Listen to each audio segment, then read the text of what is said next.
This would be a really good pick. Are we having fun yet? All right, guys, today we're going to be talking about Jalen Duran. I hope I said that right, okay? I mess up names so often. But yeah, I just wanted to talk about him because there's a few aspects to his game that I think could gel really well with the San Antonio Spurs if they elected to get him. But before we talk about that really quickly, if you guys want to enter the prize, it's going to be a trivia prize for Patreon and YouTube members, as you know, or it's kind of new actually, but we're going to be doing a trivia at the end of the month, on the last Friday of the month, in which, yeah, I will ask you a series of questions. We will be live streaming. It's going to be a lot of fun, and the winner will win this prize, this Tim Duncan plaque. So that should be pretty awesome. All right, so let's go ahead and talk about this. So Jalen Duran has actually been a guy that, is actually a guy that people have told me to check out, and I have to say he's pretty doggone good. Overall, I watched quite a bit of his game, and he does remind me of a specific player. And that player that he reminds me of the most, which I am not seeing a lot of, is actually Dwight Howard. I know some people have said Chris Webber, but I see a lot of Dwight Howard in him. Just that pure athleticism, really great defense. That's really what he's known for, is his defense, honestly. And yeah, he's a guy that needs quite a bit of setup, and I think that that's kind of a negative, but at the same time, it's just, one of those things. But here's the thing.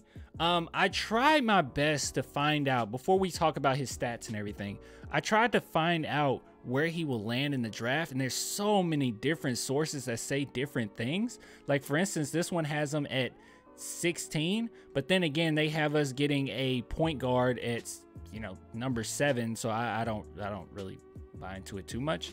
But honestly, it's one of those things where I'm very confused where he will land. I know he's known as like a lottery pick, and most places I've seen said top 10. I've seen some that said top 5. So I have no idea where he'll land. But I did want to see worst case scenario for him, because if we end up around this range, we're going to have a lot of players to choose from, right? So I just wanted to see worst case scenario for him. In the worst case scenario for him, this is the lowest I've seen, is 16. So if he lands around 16, would it be a guy, if the Spurs somehow, some way not get a top pick and they end up in the outskirts of the lottery, would they go ahead and grab him? I will say, sure. I mean, I really do like his game, and overall, I do believe that he has, some type of special ability to him. It's a certain amount of athleticism that you don't really get to see a lot of, as far as just being purely athletic, and that's kind of the basis of his game. I don't think, and I'm just going to be completely honest with you guys, I don't see him as a guy that's very versatile. It seems quite one note as I can see it, but he is a brute force to mess with, and I really want to see him, honestly, and this is the truth, I really want to see him next to Joshua Primo. Honestly, I know that Josh Primo is one of those guys that most of us agree that he's going to be a star. And I also believe, I would add on to that Josh Primo will end up being a facilitator, one of our main facilitators at that. And Jalen Duran, if we just read here, he's going to be super young in the draft, similar to Josh Primo. He'll be basically 18. So he's going to be 18 going into the draft. And on top of that, as we can read here, after reclassifying to the high school class of 2021, Jalen Duran will likely be one of the youngest players in the 2022 NBA draft at just 18.6 years old on draft day.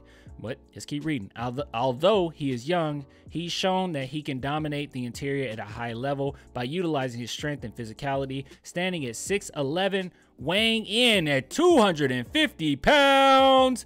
7'5" wingspan. Duran impacts the game as both a play finisher and rim protector. Now, let's be real, okay?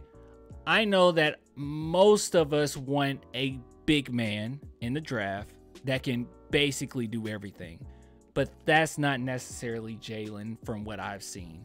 If we're looking at his stats, or at least his game by game, it's pretty apparent what he does well, okay? He is a defender. That's what he is.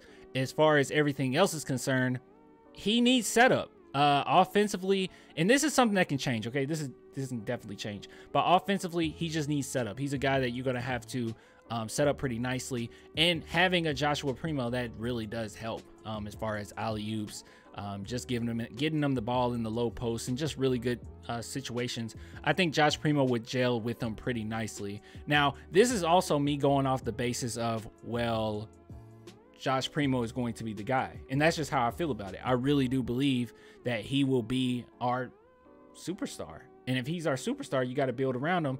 And this would definitely be a really good guy to build around Josh Primo. Not only that, I'm assuming Pop will be here. Okay, Pop will be here for at least another season, and that's a good thing. I love Pop. But with that being said, he loves these type of players. He loves guys that you know, put their head down and fight hard, and he plays really great defense. So here's some of his averages. We got 10.7 points, which isn't spectacular by any means, but he's shooting 61, near 62% from the field, which, yeah, that's what I would expect. And he does not shoot threes. Free throw percentage is terrible, but you would kind of, just be honest, you kind of expect that from a guy that is his prototype. Right now, he's shooting under 55%, basically 55%, but kind of under that. And he's getting to the free throw line fairly well. Assist wise, only one. I wouldn't expect anything crazy. 7 rebounds is pretty doggone good, and 2.5 blocks is really good. So overall, I think that he's a guy that you will grab, and this is just my opinion, and I know some people are going to disagree with this, but I definitely see him as a guy that you grab if you absolutely have to. If we're in the top 5 picks, I don't think that you will have to. I think you'll have more than enough players to choose from, and there wouldn't be a true reason to go after him, honestly. But in my opinion, okay, if we're around the 10, 9, you know, maybe 8 mark, I can see us grabbing him, and I think that would be a really nice pickup. And another thing about this list as well that I want to just point out, so we can just take it with a grain of salt. Honestly, I was just looking at it as trying to see the worst case scenario for the guy. But Keegan Murray at 11, I don't know. I know some people have said he's going to go lower than that. Some people said higher. I'm going to assume higher. He's a true talent. But if Keegan Murray is available, if we have Keegan Murray, or Jalen Duran, and we had to choose one, dude, I'm going Keegan, like, easy. And that's just my thoughts on it. But overall, I do like this guy. Like, I genuinely do like him. You know, I'm not some type of analytics guy by any means. I'm not someone who gets on here and just break down film as far as like what I'm seeing from this player. I just give you my thoughts. You know, I watch them, I look at the stats, I see what I see, and yeah, I just give my thoughts on it. And overall, he seems like a prototype that we've seen before, but a very effective prototype at that. And I could definitely see him being kind of a Dwight Howard type player in the NBA, and that's great. All right, I'm not saying he'll be as great as Dwight Howard. Okay, we're talking Hall of Famer here, but I do see him as being a mini Dwight right now. But you guys let me know what you think in the comments. I could be completely wrong. I'm sure some of you guys watch way more of them than me. I'm gonna watch more film of them, and I'm sure in the off season we're gonna talk about them again. But you guys just let me know what you think. Until next time, deuces.